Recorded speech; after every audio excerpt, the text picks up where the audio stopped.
আন্দোলন বাংলাদেশের মোহতরম সিনিয়র আমিরুল মুজাহিদিন আলহাজ হযরত মাওলানা মুফতি সৈয়দ মোহাম্মদ ফয়জুল করিম শায়েখে চরমনাই।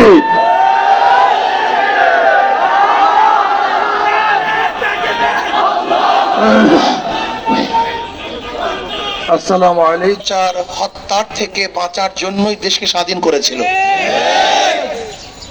বাংলাদেশের মানুষ নিরাপত্তা অর্জনের জন্যই তো ব্রিটিশের বিরুদ্ধে অস্ত্র ধারণ করেছিল।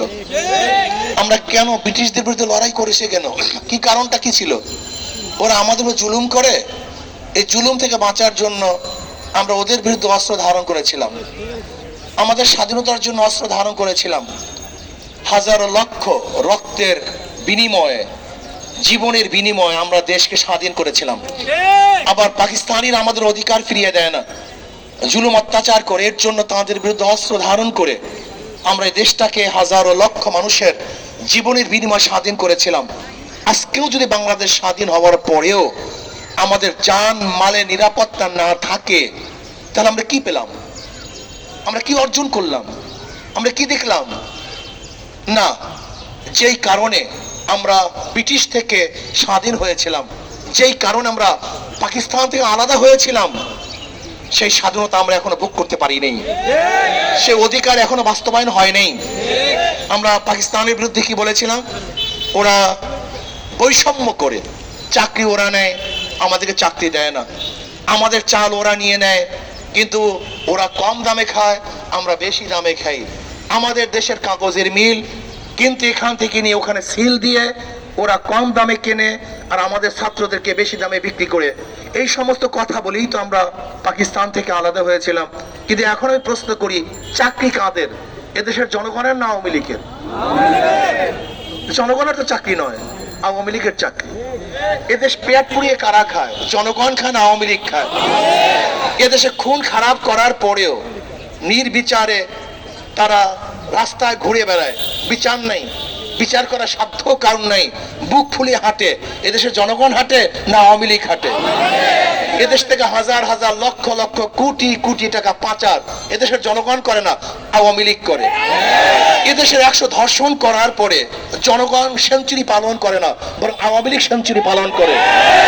এদেশের স্বামীকে বেঁধে রেখে স্বামীর সামনে স্ত্রীকে জনগণ ধর্ষণ করে না, আওয়ামী লীগ ধর্ষণ করে। এদেশের মানুষকে বেঁধে রেখে হত্যা মানুষ করে না, আওয়ামী লীগ করে। তার মানে আমাদের স্বাধীনতা কোথায়? আপনারা জানেন এদেশ কেন স্বাধীন হয়েছিল? পাকিস্তানিরা ভোটের অধিকার দিতে পারে নাই বিধায়ী ভোটের অধিকারকে রক্ষা করার জন্য এদেশের মানুষ অস্ত্র ধারণ করেছিল, অস্ত্র নিয়ে ঝাঁপিয়ে পড়ছিল। আজকে আমি আওয়ামী লীগ সরকারকে বলি, পাকিস্তানের বিরুদ্ধে যেরকম মানুষ ভোটের অধিকারকে রক্ষা করার জন্য অস্ত্র ধারণ করেছিল, ঝাঁপিয়ে পড়ছিল, আজকে আপনি ভোটের অধিকার দিতে ব্যর্থ হয়েছেন, ভোটের অধিকার দিতে ব্যর্থ হয়েছেন। যেহেতু আপনিও ভোটের অধিকার দিতে ব্যর্থ হয়েছেন, এদেশের মানুষের যা কিছু আছে তা নিয়ে আপনার বিরুদ্ধে ঝাঁপিয়ে পড়বে, লড়াই করবে ইনশাআল্লাহ। সময় আসতেছে। আজকে আমরা কি দেখেছি? উগ্রবাদী হিন্দুরা এদেশের সাম্প্রদায়িক সম্প্রীতি নষ্ট করার জন্য চক্রান্ত করতেছে। আমি মনে করি এটা মুদি ম্যাজিকের একটা অংশ বিশেষ। মুদি ম্যাজিক কি দেখাতে চেয়েছিল? যে দেশের মুসলমানদের হত্যা করবে, মুসলমানরা তাদের বিরুদ্ধে ঝাঁপিয়ে পড়বে, ওরা নিজেরা মন্দিরের মধ্যে অগ্নিসংযোগ করবে, নাম দেবে মুসলমানদের, এখানে একটা সাম্প্রদায়িক দাঙ্গা সৃষ্টি করবে, ওরা ভোট কাটবে। কিন্তু আমরা খুব সচেতন আছি, আমরা মোদির ম্যাজিক বুঝে গিয়েছি এই হত্যাকাণ্ডের কারণটা কি। আমরা চুপচাপ ধীরস্থির ভাবে সামনে অগ্রসর হচ্ছি। আমরা বিচার চাই।